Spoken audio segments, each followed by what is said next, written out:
Terima kasih Bapa.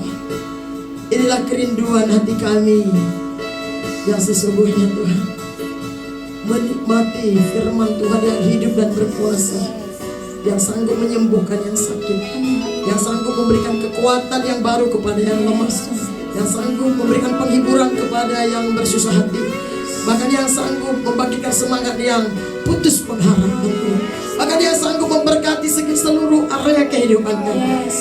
Firman-Mu ya dan amin dan tidak pernah berubah. Firman-Lah yang menjadikan langit dan bumi beserta segala isi.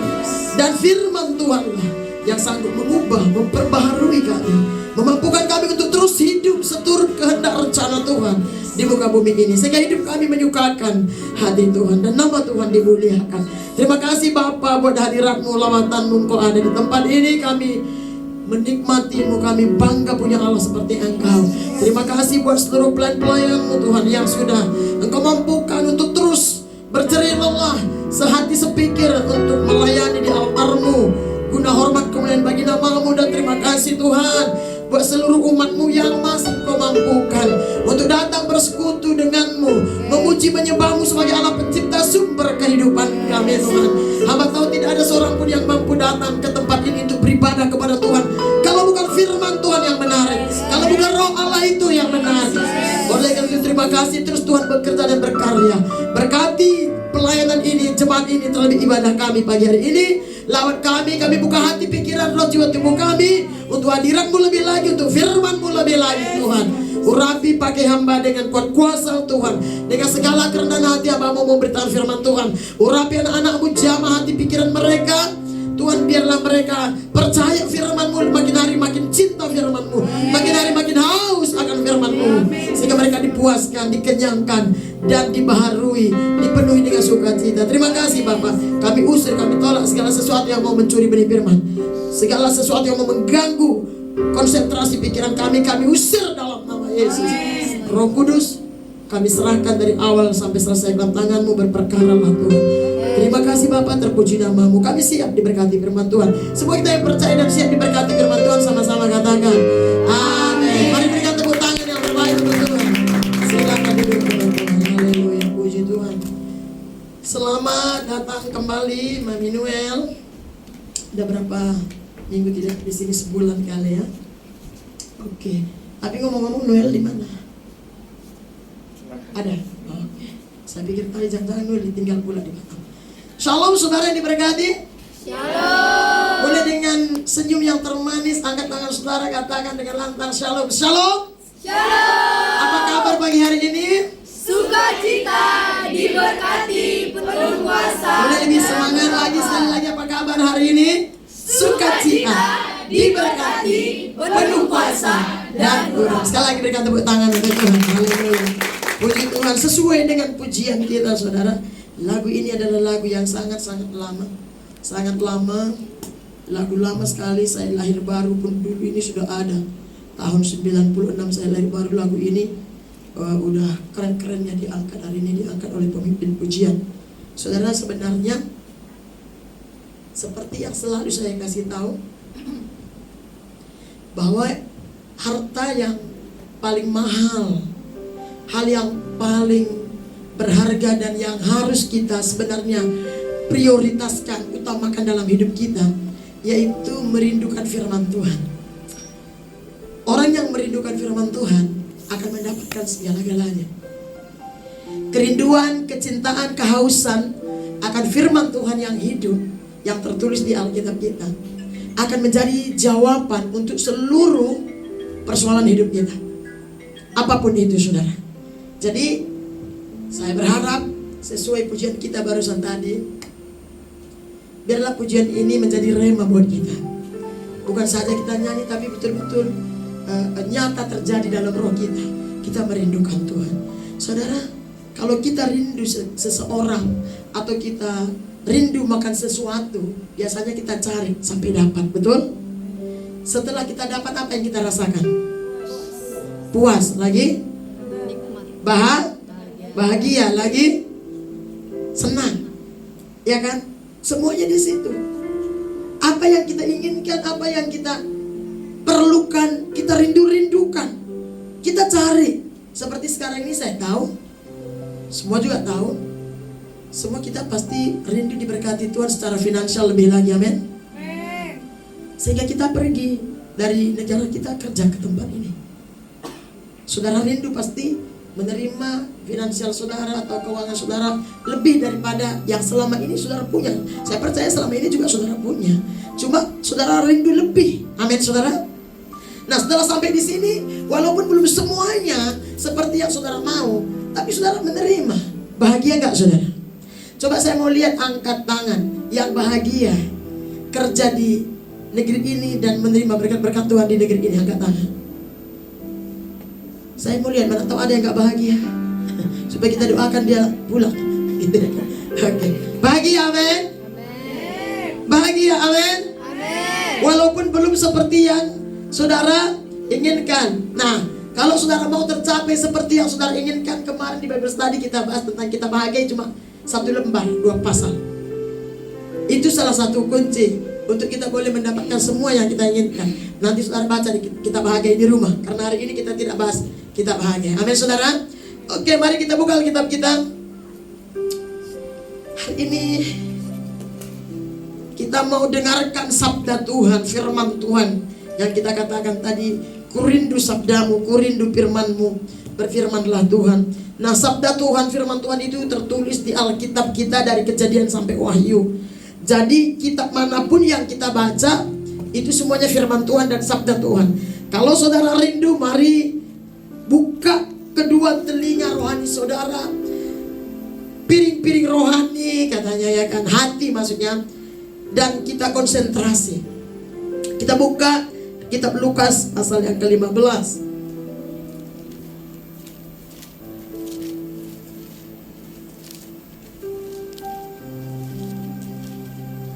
Pembahasan yang tidak asing buat kita semua.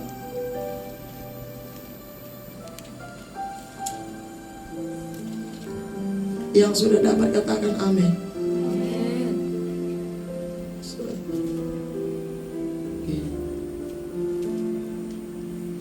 Lukas 15 mulai dari ayat 11. Judulnya di atas, saudara baca boleh?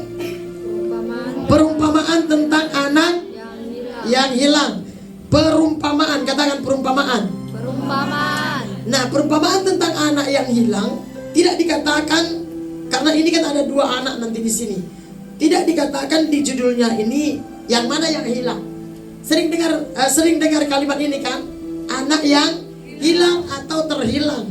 Saudara bisa bayangkan yang namanya hilang itu kalau ada orang tua, anaknya diberitakan, dikabarkan hilang. Kira-kira bagaimana hati orang tua itu? Kalau saudara belum orang tua ya cuma Mama Nwir sama Mama Atara, jauh-jauh lah itu ya kan, gak akan pernah terjadi.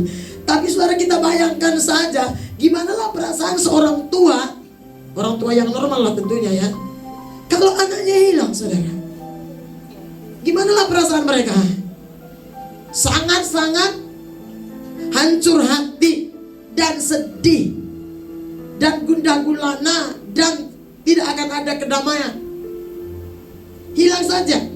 Nah, saya mau lihat apa sih pengertian hilang. Hilang itu bisa saja ditemukan kembali, betul? Kalau dicari atau dia datang kembali. Apalagi pengertian hilang itu? Hilang itu terpisah dari yang empunya, dari pemiliknya. Hilang atau terpisah. Atau juga dikatakan lenyap. Hilang, lenyap. Bisa lenyap selama-lamanya, bisa hilang selama-lamanya, bisa juga hilang sementara. Nah, dalam konteks ini apa yang membuat anak ini hilang? Nanti kita lihat. Mari kita lihat mulai dari ayat 11. Saya mau seperti yang kita nyanyikan tadi, kita rindu sabda Tuhan. Mari kita baca dengan hati yang cinta. Amin. Mulai dari judulnya Lukas pasal yang ke-15 dari judulnya sampai ayat yang ke-32 supaya kita mengerti jalan ceritanya. Dalam hitungan yang ketiga sama-sama kita baca dengan suara yang keras. Ya.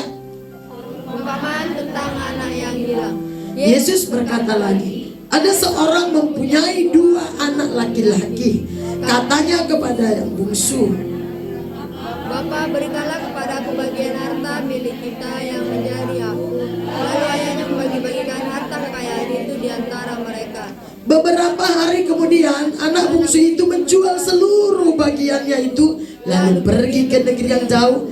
Di sana ia memboroskan harta miliknya itu dengan hidup berfoya-foya. Setelah dihabiskannya semuanya, timbullah bencana kelaparan di dalam negeri itu, dan ia pun mulai melarat. Lalu ia pergi dan bekerja pada seorang majikan di negeri itu. Orang itu menyuruhnya ke ladang untuk menjaga babinya. Lalu ia ingin mengisi perutnya dengan ampas yang menjadi makanan babi itu, tetapi tidak seorang pun yang memberikannya kepadanya. Lalu ia menyadari keadaannya, katanya, betapa banyaknya orang upahan Bapakku yang berlimpah-limpah makanannya, tetapi aku di sini mati kelaparan. Aku akan bangkit dan pergi kepada Bapakku dan berkata kepadanya, Bapa, aku telah berdosa terhadap sorga dan terhadap Bapa. Aku tidak layak lagi disebutkan anak Bapa. Jadikanlah aku sebagai salah seorang upahan Bapa. Maka bangkitlah ia dan pergi kepada bapaknya. Ketika ia masih jauh, ayahnya telah melihatnya, lalu tergeraklah hatinya oleh belas kasihan.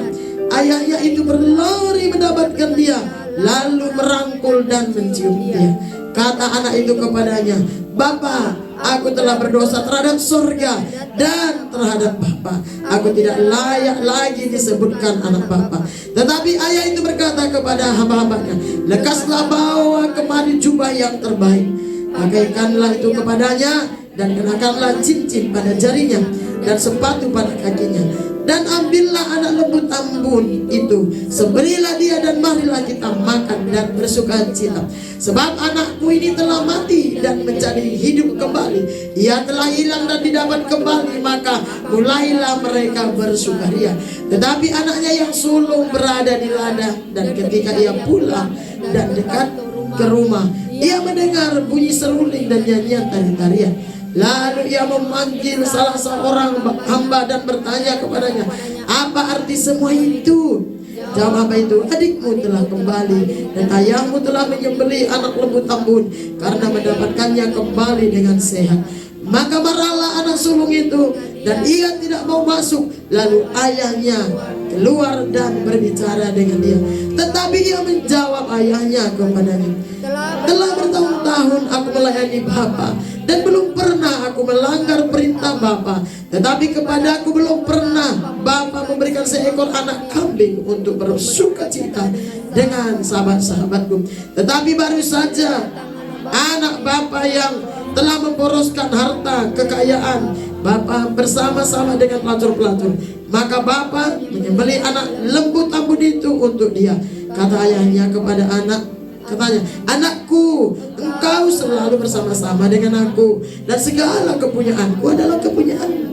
Kita patut bersukacita dan bergembira karena adikmu telah mati dan menjadi hidup kembali.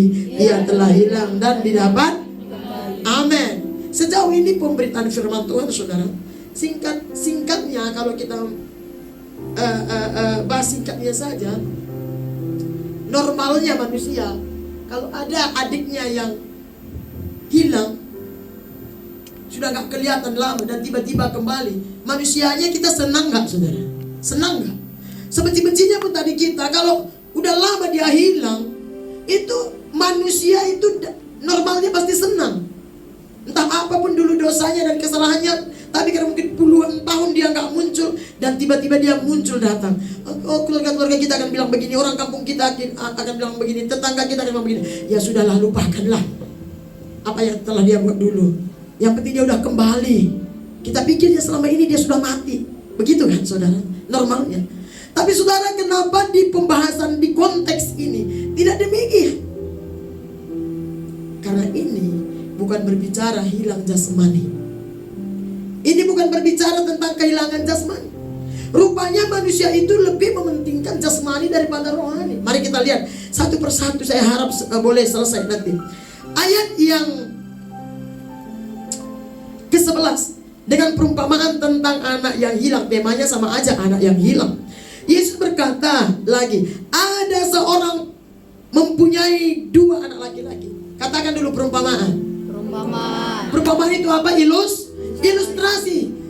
Yesus sering sekali, kalau saudara baca Matius, Markus, Lukas, bahkan Yohanes 4 Injil ini, selalu dia berbicara tentang kerajaannya, tentang isi hatinya, tentang kehendak-kehendaknya. Dia selalu berbicara pakai perumpamaan, supaya kita lebih nangkep, lebih mengerti apa yang dimaksud Tuhan, sehingga kita bisa melakukannya, mampu melakukannya. Karena tujuan Tuhan memberitakan firman bukan sekedar untuk kita dengar dan tahu, tetapi tujuan Tuhan untuk memberitakan firman waktu Yesus di bumi pun, dan murid-muridnya pun yang meneruskannya, dan sampai hari ini kita semuanya.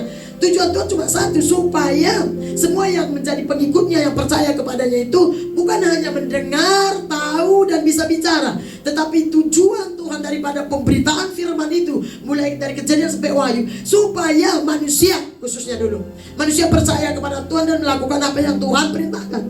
Nah, terlebih khusus lagi kita sebagai anak-anak Tuhan yang sudah dipilih. Amin, saudara, kita sudah dipilih, amin.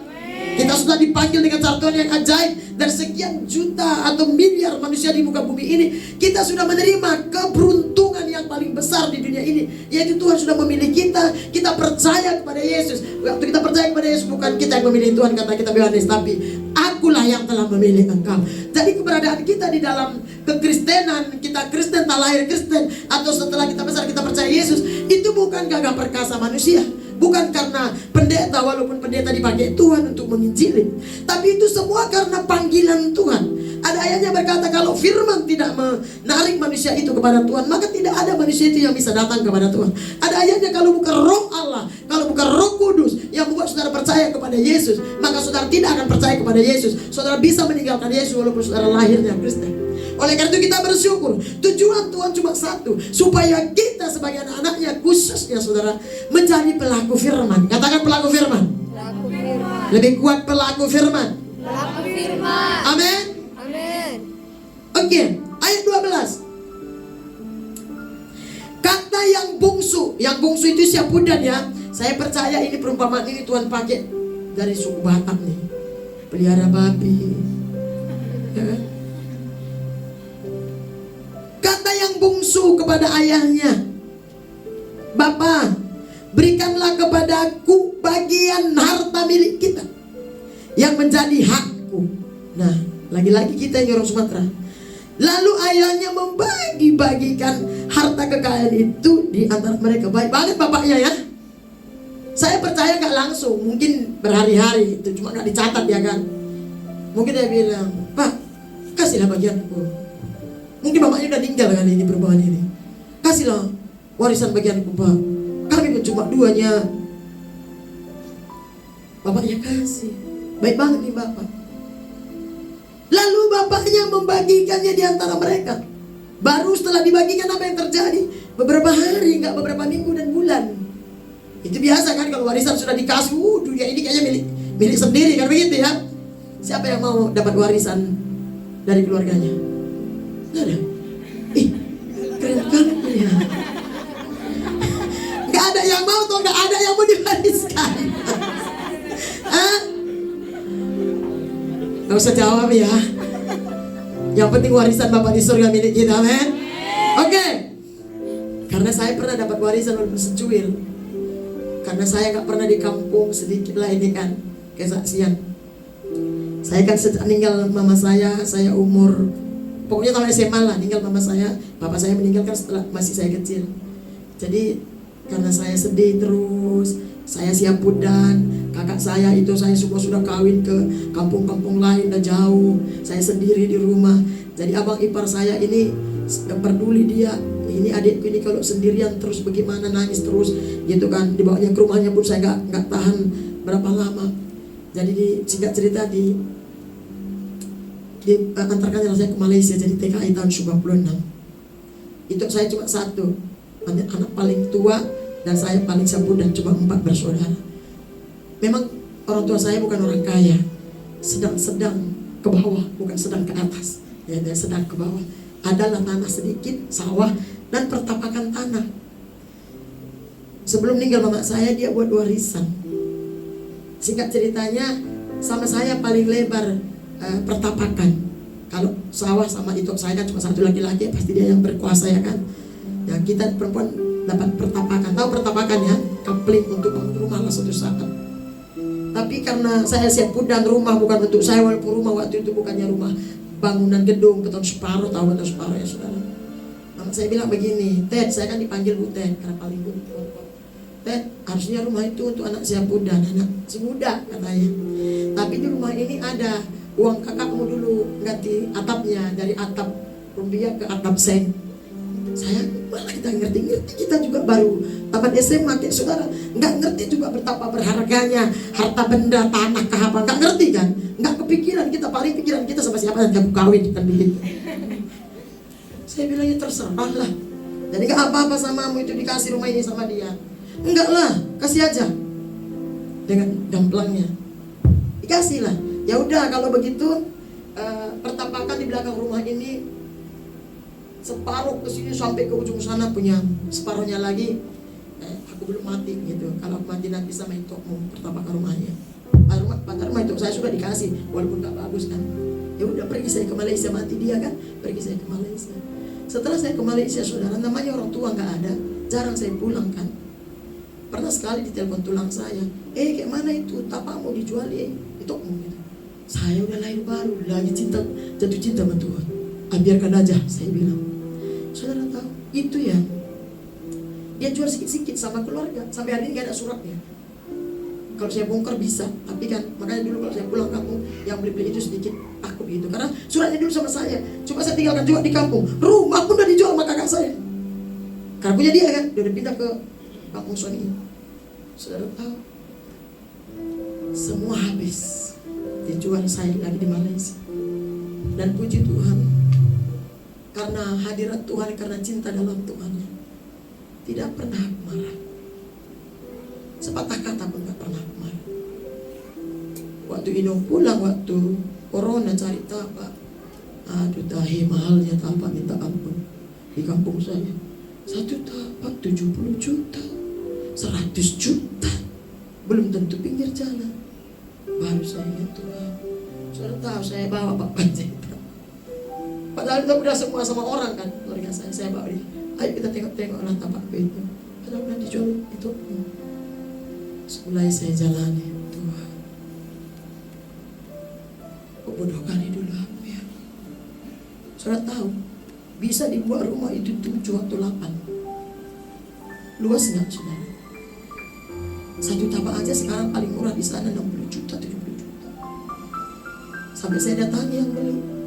Masih boleh nggak aku ambil satu, aku beli karena macam tanah orang tua. Dan kasih pulang, kurang ajar. Baru bawa itu aku sekali. Aku bilang, kau jual dulu ini, ada suratnya ya wah. Aku panggil uah, tua. Ada dia? Enggak katanya. Bilangnya yang itu. Ada suratnya sama kamu? Enggak katanya, langsung dia pergi, takut dia saudara. Tapi saya pikir saya ini anak Tuhan, hamba Tuhan harus jadi berkat. Sudahlah saya lupakan. Masih banyak tempat Tuhan bisa sediakan kalau Tuhan berkati. Amin. Jadi saya hilang warisan walaupun sedikit. Kalau sekarang tadi dijual itu 250 juta kan kemana?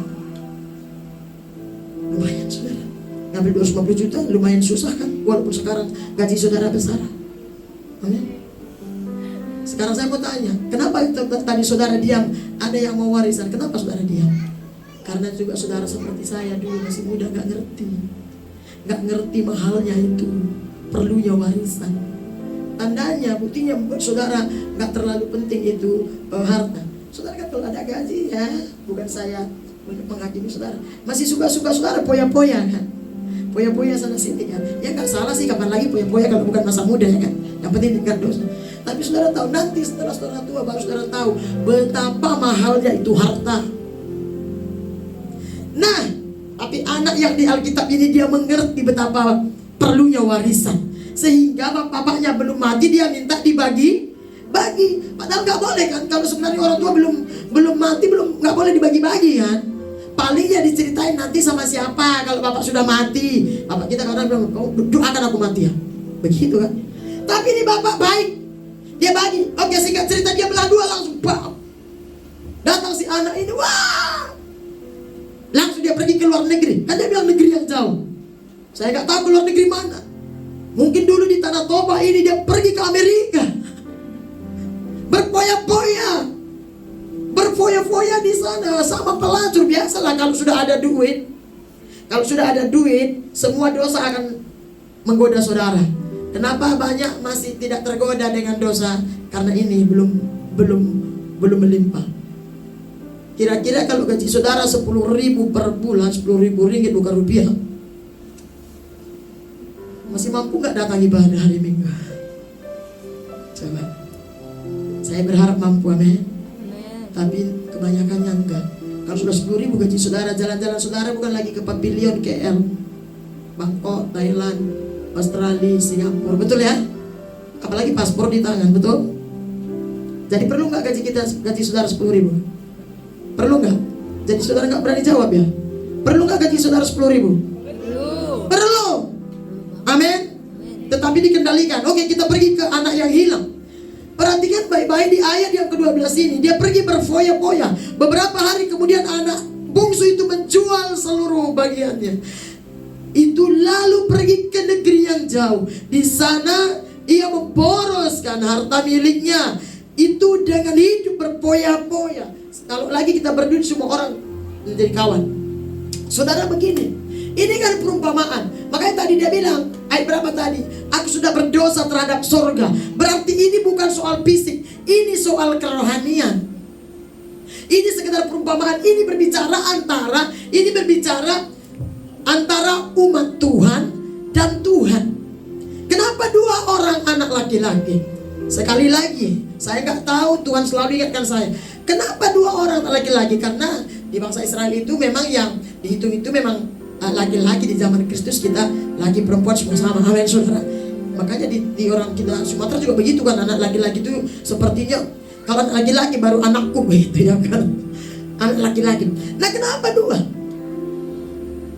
Kenapa gak 3 dan 4? Ini berbicara jemaat. Perumpamaan kambing dan domba. Perumpamaan Maria dan Marta. Ingat itu baik-baik semuanya ya. Selalu dua. Ini berbicara jemaat. Di jemaat Tuhan, di gereja Tuhan itu cuma 2 kelompok, gak ada 3 apalagi 10. Cuma 2 kelompok. 1 domba, 1 kambing. Jangan kuat-kuat bilang kambing ya. 1 Marta, 1 Maria. Beda gak? Beda. Sama-sama anak Tuhan gak? Iya. Coba nanti saudara baca di Matius 25 yaitu ayat 31 tentang domba dan kambing. Waktu anak ini pergi dan memboroskan hartanya, ini bisa sebenarnya begini saudara. Ini bisa saja tentang harta yang Tuhan percayakan kepada saya dan saudara di dunia ini, dan kita pakai untuk bersenang-senang, memenuhi kepuasan diri kita tanpa memikirkan akibatnya, yang memberikan tanpa memikirkan akibatnya, dan yang tidak memikirkan pemberinya. Ini bisa saja bicara, karena ini perumpamaan, ini bisa saja bicara soal harta benda yang saudara terima selama saudara hidup, yang Tuhan percayakan saudara pegang, tapi saudara pakai berpoya-poya duniawi tanpa memikirkan akibatnya secara rohani. Saudara pakai untuk kepuasan diri. Saudara, pelacur itu berbicara begini. Di Alkitab kalau dibilang pelacur itu enggak selamanya pelacur beneran. Itu begini, kalau orang menyembah berhala, di mata Tuhan dia berzina enggak? Berzina kalau saudara baca di Perjanjian Lama. Oh, engkau berzina di bawah pokok-pokok kayu yang besar, kata kita Perjanjian Lama. Itu bicara penyembahan berhala. Zaman dulu orang Israel kalau lagi dia menjauh dari Tuhan, mereka pergi ke penyembahan berhala seperti zaman sekarang ini. Masih ada yang percaya dengan roh nenek moyang lah, dukun-dukun dan sebagainya, atau hidupnya duniawi. Makanya di Kolose pasal yang ke-3 ayat yang ke-5, matikanlah segala sesuatu dalam dirimu segala sesuatu yang duniawi, yaitu apa? Percabulan, hawa nafsu, nafsu jahat, dan keserakahan yang sama dengan penyembahan berhala.